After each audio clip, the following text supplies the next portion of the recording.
ବନ୍ଧୁମାନେ ଆଜି ଗୋଟେ ସୁନ୍ଦର କଥାଟି ଆପଣମାନଙ୍କୁ କହିବାକୁ ଯାଉଛି। ରାବଣ ହେବା ସହଜ ନଥିଲା। ରାବଣର ଅହଙ୍କାର ଏବଂ ଅନୁତାପ ମଧ୍ୟ ଥିଲା। ରାବଣର କାମନା ଏବଂ ସଂଯମ ମଧ୍ୟ ଥିଲା। ରାବଣର ଅପହରଣ କରିବାର ଶକ୍ତି ଥିଲା। ତାଙ୍କର ସଂକଳ୍ପ ମଧ୍ୟ ଥିଲା ଯେ ସେ ଅନ୍ୟ କୌଣସି ମହିଳାଙ୍କୁ ତାଙ୍କ ସମ୍ମତି ବିନା ସ୍ପର୍ଶ କରିବେ ନାହିଁ। କେବଳ ପ୍ରଭୁ ରାମଚନ୍ଦ୍ରଙ୍କ ଶକ୍ତି ଯୋଗୁଁ ସୀତା ଜୀବିତ ଥିଲେ।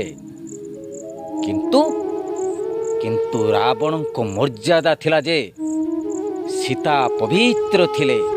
ରାମ, ତୁମ ଯୁଗର ରାବଣ ଭଲ ଥିଲେ। ସେ ସମସ୍ତ ଦୋଷଟି ମୁହଁ ବାହାରେ ରଖିଥିଲେ। ବନ୍ଧୁମାନେ ଆଜିକାଲି ଠିକ୍ କହିଲି ନା? ଜୟ ଜଗନ୍ନାଥ।